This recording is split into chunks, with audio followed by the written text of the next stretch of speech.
أعوذ بالله من الشيطان الرجيم. بسم الله الرحمن الرحيم. الرحمن علم القرآن خلق الإنسان علمه البيان. الشمس والقمر بحسبان والنجم والشجر يسجدان والسماء رفعها ووضع الميزان ألا تطغوا في الميزان وأقيموا الوزن بالقسط ولا تخسروا الميزان. والأرض وضعها للأنام فيها فاكهة والنخل ذات الأكمام والحب ذو العصف والريحان.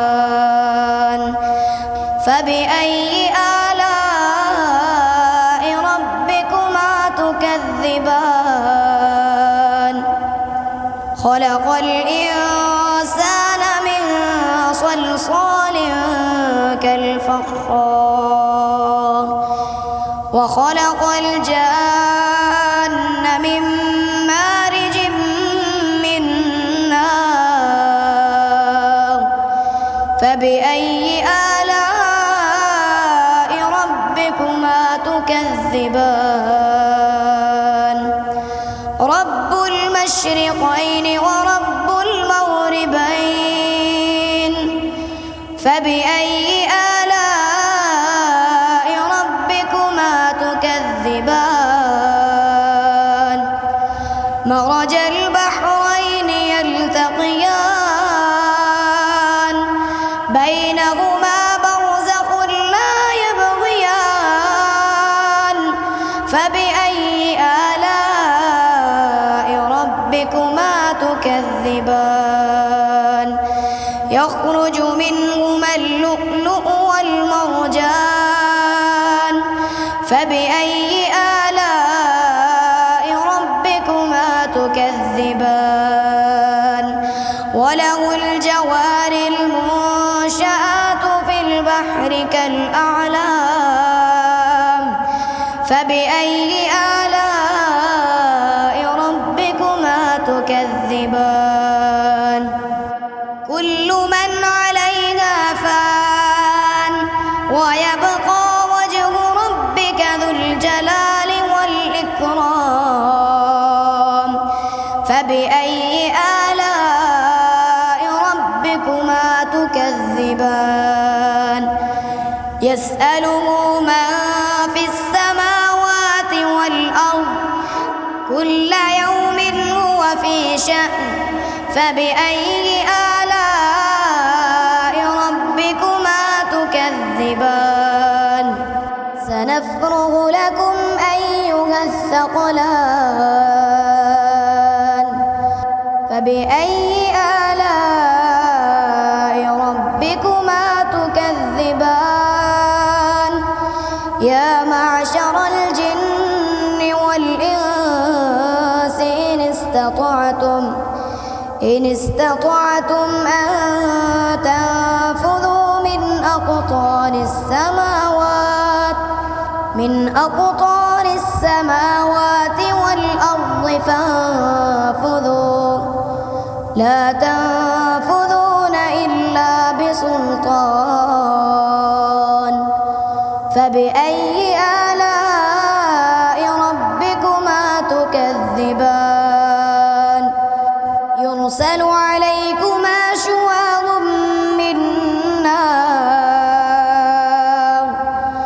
ونحاس فلا تنتصران. فبأي آلاء ربكما تكذبان؟ فإذا انشقت السماء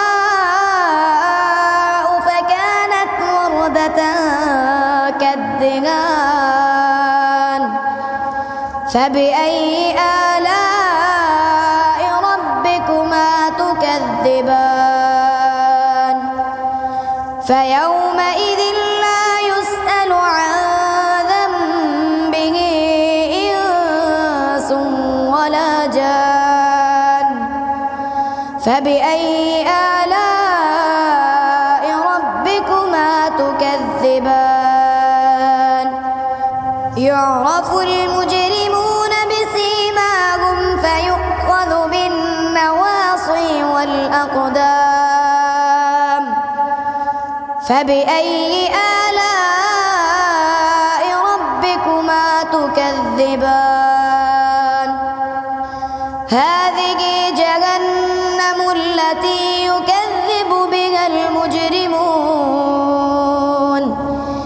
يطوفون بينها وبين حميم آن فبأي آلاء ربكما تكذبان ولمن خاف مقام ربه جنتان فبأي آلاء ربكما تكذبان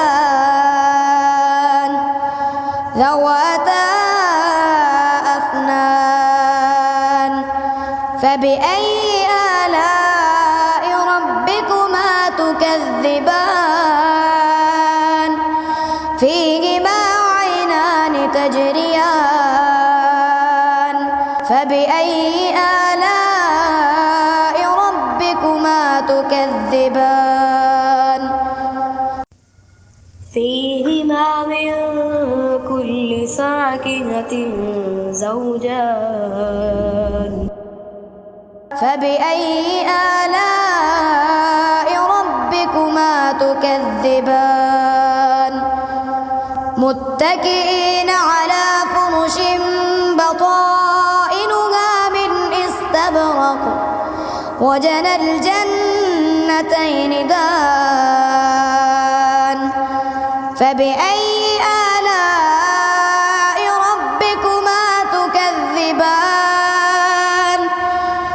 فيهن قاصرات الطرف لم يطمثهن إنس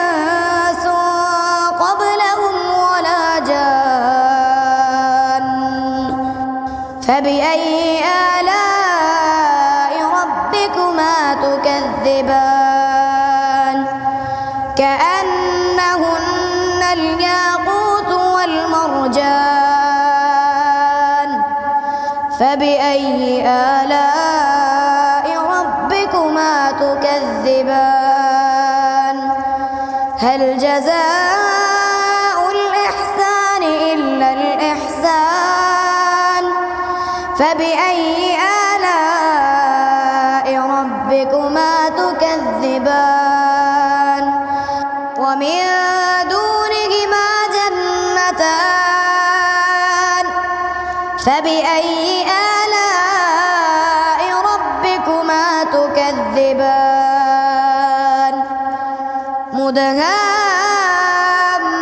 مدهامتان فبأي آلاء ربكما تكذبان فيهما عينان نضاختان فبأي آلاء ربكما تكذبان فيهما فاكهة ونخل ورمان فبأي آلاء ربكما تكذبان فيهن خيرات حسان فبأي آلاء ربكما تكذبان حور مقصورات في الخيام فبأي آلاء ربكما تكذبان لم يطمثهن إنس قبلهم ولا جان فبأي آلاء ربكما تكذبان متكئين على رفرف خضر وعبقري حسان فبأي آلاء ربكما تكذبان تبارك اسم ربك ذي الجلال والإكرام